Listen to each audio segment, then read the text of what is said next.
គ្រប់នឹងសួរបងប្អូនអរគ្នាបាទថ្ងៃនេះខ្ញុំមានអ្វីថ្មីចែកជូនបងប្អូនអរគ្នាទៀតហើយបាទនៅប្រទេសថៃបាទសម្រាប់ឡានក្រុងមួយនេះបាទឡានក្រុងមួយហ្នឹងបាទកំពុងតែបើកបរហ្នឹងបងប្អូនអរគ្នាគឺមានការក្លាប់ដោយសារតែនៅប្រទេសថៃបងប្អូនដឹងស្រាប់ហើយថាមួយរយៈនេះគឺទឹកលិចបាទទឹកលិចទឹកជន់លិចអញ្ចឹងធ្វើឲ្យអ្នកបើកបរគាត់មើលផ្លូវអត់ឃើញទេបាទបើកខុសផ្លូវក៏បានធ្លាក់បាទបានធ្លាក់ផ្លូវក៏បានបាទក្លាប់តែម្ដងបងប្អូនអរគ្នាបាទនេះមិនមែនជារឿងលេងសើចទេហើយសម្រាប់ទឹកចំនួនកំពុងតែកើនឡើងហើយមានបាទ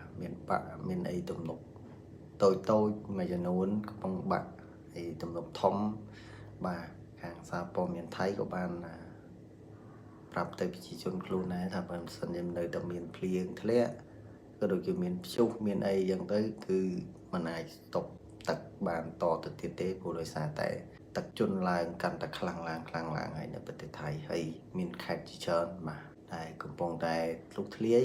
វាតាមទំនប់តូចបដាហើយបងប្អូនអរគ្នាហើយសម្រាប់វីដេអូនេះបាទជាវីដេអូដែលពេញមានទាំងលើមានទាំងក្រោមបាទអញ្ចឹងបងប្អូនអាចកំសាន្តលេងបាន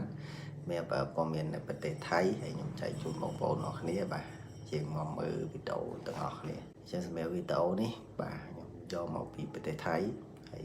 វីដេអូដែលថ្មីជូនបងប្អូនសម្រាប់តែបងប្អូនដែលនិយមតាមដានណានៅក្នុង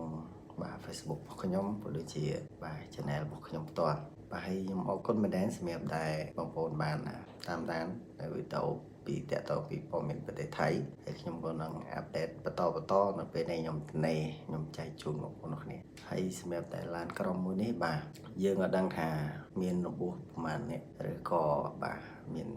បាត់បង់ជីវិតអីដែរពីព្រោះនៅក្នុងព័ត៌មានមួយហ្នឹងគឺអត់មានបានផ្សាយបានអីដែរអញ្ចឹងគឺមានតែបាទក្លាប់តែអត់មានអ្នកស្លាប់ឬក៏របួសធ្ងន់ធ្ងរទេបងប្អូនអរគ្នាតែអ្វីដែលសំខាន់បាទគេថាទេវតាមានភ្នែកអញ្ចឹងយើងចាំតាមដានមើលទៀតថាទៅប្រហែលថ្ងៃទៅមុខទៀតតើទំនប់នឹងអាចទប់បាទទំនប់ធំអាចទប់ទឹកនឹងបានទៀតព្រោះដោយសារតែអាទូចវាធ្លាយដែរហើយអញ្ចឹងនៅតែធំទេហើយអាធំហ្នឹងក៏វានៅប៉ំដែរបងប្អូនអរគ្នាសម្រាប់នៅប្រទេសថៃមិនមែនជារឿងលេងសើចទេហើយថៃអត់ដែលមានប្រវត្តិសាស្ត្រណាទឹកលិចបាទយូរក៏ដូចជា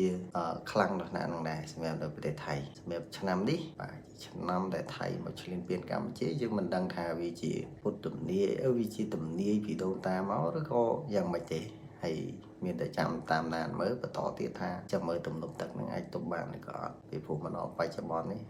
បាទយើងឃើញស្រាប់ហើយថាមានទាំងបាទ creator ផ្សេងដែលគាត់ចែកម្លែកពីបាទទំនប់នៅប្រទេសថៃក៏ដូចជាបាទនិយាយពីទឹកជំនន់នៅប្រទេសថៃហើយសម្រាប់វីដេអូខ្ញុំមានតែប៉ុណ្្នឹងហើយខ្ញុំនឹងចែកជូនបងប្អូនបន្តទៀតពេលដែលមានអីថ្មីនេះសម្រាប់ចែកជូនបងប្អូនកំសាន្តលេងបាទអរគុណជម្រាបលាបងប្អូន